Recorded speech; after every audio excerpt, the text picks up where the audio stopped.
বলবো না। তারপর হচ্ছে এই যে আপনার মেয়ে ইডেনে পড়ে এই ধরনের মন্তব্যের শিকার হতে হয়েছে।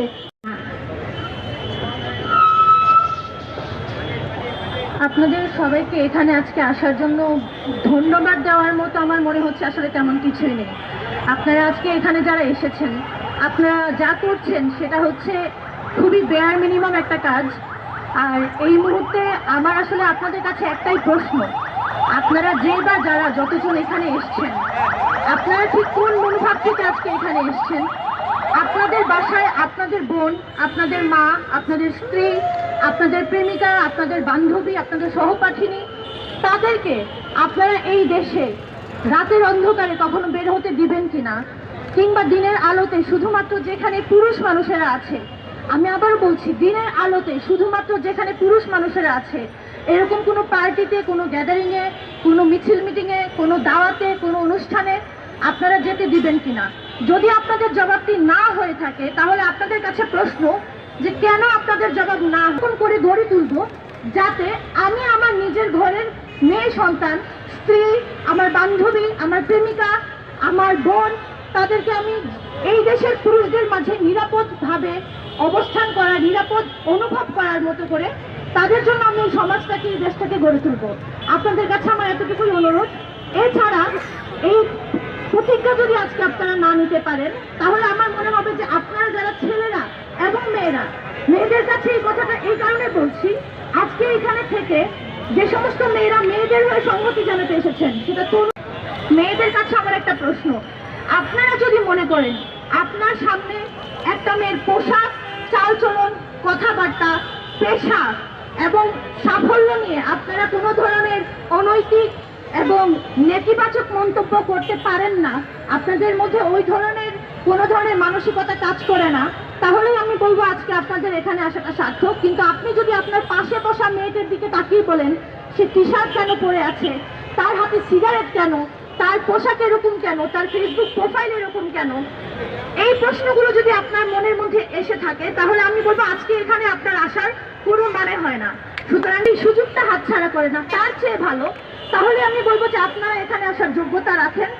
এছাড়া যদি মনে করেন যে আপনার চিন্তা ভাবনা এখনো ওই জামানায় পড়ে আছে, যে একজন শিক্ষার্থী যদি ভালো রেজাল্ট করে আপনারা মনে করেন যে তাকে তার শিক্ষকের সাথে কোনো সম্পর্ক আছে, একটা মেয়ে যদি অফিসে কোনো কাজে প্রমোশন পেয়ে যায় বসের সাথে ভালো সম্পর্ক আছে, একটা মেয়ে যদি 10টা ছেলের সাথে এক জায়গায় দাঁড়িয়ে আড্ডা দেয় আপনারা তার চরিত্র নিয়ে প্রশ্ন করেন, একটা মেয়েকে যদি রাতের বেলা রাস্তায় দেখে, যে মানুষ হিসাবে মানুষের জন্য কি করতে হয়, মেয়েদেরকে মেয়ে হিসেবে নয় মানুষ হিসেবে দেখুন। এবং আপনি যদি মনে করেন যে এই শহরে, এই দেশে আপনি নিরাপদ, তাহলে তার জন্য সেই নিরাপত্তাটুকু নিশ্চিত করুন। ধন্যবাদ সবাইকে। এই পর্যায়ে আমি আপুকে কিছু বলার জন্য অনুরোধ করছি। এতক্ষণ ধরে আপনারা শুনলেন এবং জেনেও গিয়েছেন যে আমরা এখানে কেন দাঁড়িয়েছি। খুব বেশি দূর না, আমাদের পার্শ্ববর্তী দেশেই একজন নারী চিকিৎসক কিভাবে গণধর্ষণের শিকার হয়েছে। সে যে সেবা দিচ্ছে, সে কিন্তু পাবলিকের সেবা দিত। চিকিৎসক কিন্তু দ্বিতীয়বার কেউ সুস্থ করে তুলতে পারে, সেটা হচ্ছে চিকিৎসক। এখন আমি শুধু চিকিৎসকের কথা বলবো না যে চিকিৎসক এরকম গণধর্ষণের শিকার হয়েছে বলে আমরা জাস্টিস চেয়েছি, এরকম নয়। আমরা চাই যে আমাদের যে দেশ, শুধু বাংলাদেশ নয় ভারত সহ সারা বিশ্বের নারীরা যেন নিরাপদ থাকে। এখানে আমি ইডেন কলেজের শিক্ষার্থী এবং এখানে আমাদের হল 8:30টায়, ঢাকা বিশ্ববিদ্যালয়ের হল তবু 10টায় বন্ধ করে দেয়, আমাদের হল 8:30টায় বন্ধ করে দেয়। মানে এমন হতে পারে যে আমাদের কেউ অসুস্থ থাকতে পারে কিংবা টিউশন শেষ করে আমার হলে ঢুকতে দেরিও হতে পারে, কিন্তু এই জায়গায় কোনো নেই। আমাদের আরো অনেকেই বলেছে যে কিভাবে বুলিং এর শিকার হতে হয় হলে ঢুকতে গেলে। ফলে আমি বলি, এবং আমাদের ইডেন কলেজে আপনারা দেখবেন এটা হচ্ছে আমাদের বাংলাদেশের সবথেকে বড় নারীদের একটা কলেজ। এখানে আমরা এর আগে দেখেছি যে শাসক গোষ্ঠীকে আমরা নামিয়েছি, যে স্বৈরাচারকে আমরা পতন ঘটিয়েছি, সেই স্বৈরাচার সরকারের যে ছাত্রলীগ ইডেন কলেজে যেভাবে দমন পীড়ন চালাতো, তাদের দুই পক্ষের যদি কখনো ক্লেশ হইতো দখলদারিত্ব নিয়ে কিংবা কোনো একটা তাদের মধ্যেই ঝগড়াঝাটি চলতো, তখন যদি এটা পাবলিক হয়ে যেত, এখানকার যে সাধারণ মানুষ আছে, এবং আমরা কিছুদিন আগেরও ঘটনা, এটা বছর 2 হবে, কিভাবে আমাদের ইডেনের মেয়েদেরকে ইয়ার মধ্যে পড়তে হয়েছে, একদম আপনি ফেসবুক, টিকটক, ইউটিউব সব জায়গায় যে ইডেনের মেয়ে তাহলে বিয়ে করব না, তারপর হচ্ছে আপনার মেয়ে ইডেনে পড়ে এই ধরনের মন্তব্যের শিকার হতে হয়েছে। কিন্তু আমরা এখানে যে আন্দোলন হলো, যে গণ অভ্যুত্থান হলো, এখানে ইডেন কলেজের ভূমিকা এটা অনস্বীকার্য।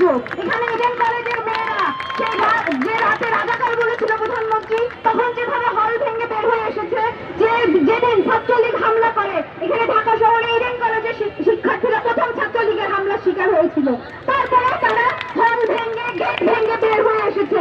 তার মানে আমরা বলতে চাই যে ইডেন কলেজ নারী শিক্ষার্থীরা পড়ে বলে আমরা সবসময় এইটাকে করতে পারি না।